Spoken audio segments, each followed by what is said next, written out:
Hey everyone, this is Nick aka Smexxin from Team Method US, and I'm here to help you guys with some tips and pointers which can hopefully lead to you getting some rating.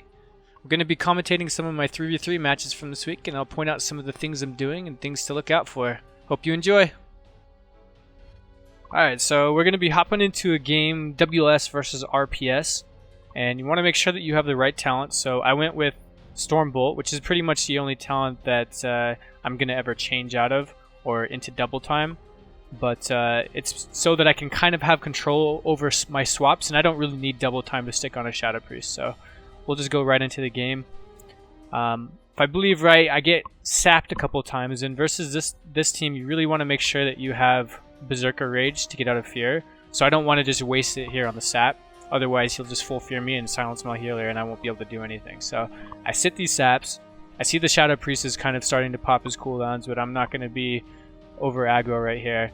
And I just start pumping in damage. And normally when you play a warrior as WS, you want to get your pressure rolling and the momentum. So I choose to fear the Shaman really early and then pop my cooldowns onto the Priest. And we're starting to get cooldowns here. There's Grounding Totem by the Shaman. He's trying to eat CSs. I'm pretty sure we still have CSs right here. We get dispersed, so we swap Rogue. Now we're back on Priest. Going through Earth and Shield, and I got a couple hits of Wind Fury damage right there, so I'm just pumping into the Priest, and he's getting really low, so I know in my mind they're gonna have to be using cooldowns right here, otherwise he's just gonna fall over. And now I have my kick, so I decide to use it on the Priest. I see the Shaman's kind of like struggling right now. I'm able to kill the Siphon really quickly, which is really important. You want to be able to kill those a lot whenever they come up, or else you're just dead. So the Priest gets really low here, and I get full feared because Berserker Rage is only 1 minute, so I'm calling out to my healer that I need to get out of this. Stormbolt is off cooldown, so I decided to Stormbolt the Shaman because there's no other real target that I'm wanting to kill at this point since the Priest is low, and we're able to just execute him and finish him off. Pretty straightforward game, but it's how it usually goes against Shadow Priests and Warlocks. You usually have just crazy pressure and crazy uptime on them, so you don't really have to worry about having to cross CC and whatnot. So here we go with the second game. We're going to be going against Affliction Lock, Windwalker, Holy Palliot, which is kind of like a spread comp like ours. And it's once again, it's a Warlock. It's a cloth wear, which is really good for me. I know that that's a target that I can stick on and really do a whole lot of damage. And I don't need to necessarily swap off and keep Mortal Strike on multiple targets. I can just pump as much as I can into that Warlock and it'll really put them behind. So there's going to be times when I want to stop the Fist of Fury on the Monk and maybe fear it or stun it. And other than that, I'm just going to do as much damage as I can. So I do the same thing. I start out with an early fear and pop my cooldowns into Warlock. And I'm really trying to get Bop or Sack or Hellstone or Wall, any of these things. And we're able to get Bop really quickly.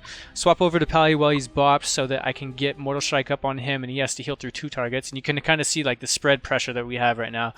And I'm back on Warlock. I know I have a kick, so I'm letting him kind of juke himself.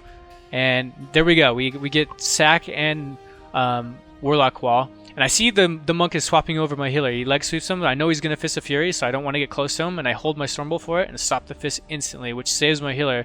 That probably would have been Rally and Link if I didn't stop that Fist. So you really want to be looking out for opportunities to do that kind of thing and save your teammates from having to overuse too many cooldowns. It's not only about doing the most damage and tunneling. You kind of want to be looking for those opportunities as well. And you kind of see like we got so many cooldowns really early, and then all of a sudden the game's just over because they don't have anything else, because we were able to keep up the pressure and the momentum really early. This composition that we're playing, Frost Mage, Destruction, Holy Palliot, is really scary for me because I'm the only melee in this arena right now. So I'm playing with Spell Reflect, and I want to be able to stop as much pressure as I possibly can with my Pummel and my Spell Reflect and my Fear and my Stormbolt as well.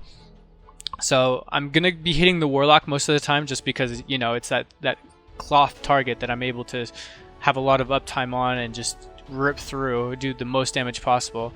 And I'm really holding on to my Pummel until I absolutely need to. I use Stormbolt there just because he has Aura Mastery up already and I can't pummel into it. I reflect this Chaos Bolt, which is really good because those hit really hard. If you let those go through, you find yourself falling behind really quickly, and before you know it, you're getting shadow burned and you're taking the most damage ever, and you're having to use your heroic leaps defensively instead of offensively, which is not ideal. You want to be able to stay aggressive as much as possible, and I'm in D stance, but I want to go battle if I ever get to the point. You just don't want to get caught in battle because there's a 10-second cooldown before you can use it again. So I'm just being kind of safe. We have a lot of pressure right now, so I don't need to be hyper aggro. I'm swapping over to here to Pally just to keep the spread pressure going. We get wall, reflect the Chaos Bolt, which is really important. Always be swapping your focus as much as you can if you're hitting something else, just so you can kind of have that awareness to be able to reflect things like that. Otherwise, you're going to fall behind, like I said before. So we get bop, we get bubble, we get wall. So we just decided to go mage, and I know I have a lot of pressure right now, so as soon as he starts kicking Frostbolt, in my mind I'm like, oh my god, he's gonna just die. I have a pummel up right now. He can't block if I kick him on Frost. He's just gonna die even if he has Temporal.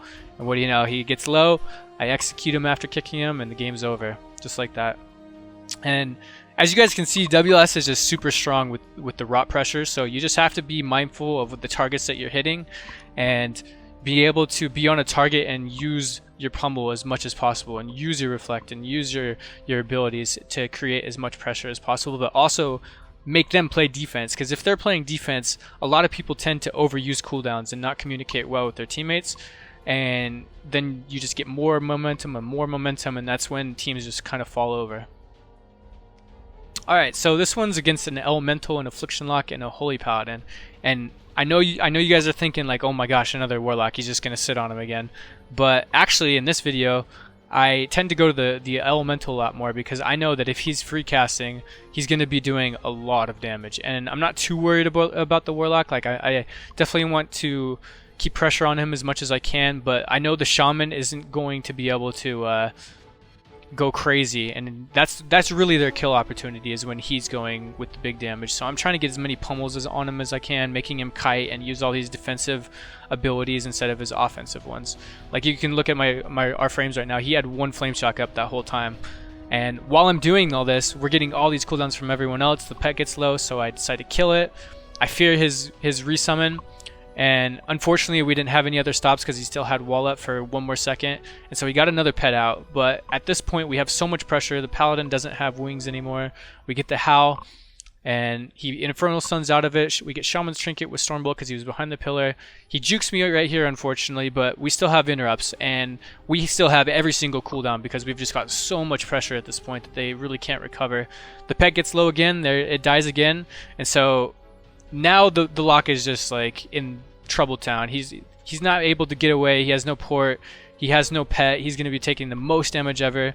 I get Wind Fury here in a second, but he gets sacked.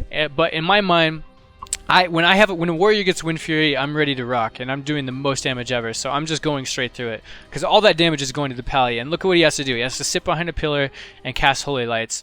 And he's out of position right now. He's not able to get that Avenging Crusader heals off because he's not doing damage with it, because he's so far away. And at this point, it's just too late. We just do unhealable damage, and he just kind of falls over. So I'm not always on cloth wares. You got to kind of be mindful of the best target at the time, because sometimes the other team won't be able to kill you if you hit the right target and you put pressure on the right target. Otherwise, they're going to be running all over you. Like if I let that Elemental Shaman just do whatever he wanted to the whole time, he's going to be wrecking me. He's going to be getting those Ice Furies and those Stormkeepers off, and then I'm going to be the one running away, and I don't want that. I want to always be doing damage as this comp. Thank you so much for watching. I hope you found these tips and this commentary helpful. If you did, don't forget to hit that like. If you guys got questions to ask, you'll find me live on Twitch at twitch.tv/Smexxin, or on Twitter. All links are below in the video description. This is my first video for the Method channel, but you can expect to see more of me in the future, so make sure to leave a comment. If you want to see a specific topic for a video on Warriors, and to make sure you don't miss out on anything we upload, hit that subscribe. Thanks for watching, and I'll see you all soon.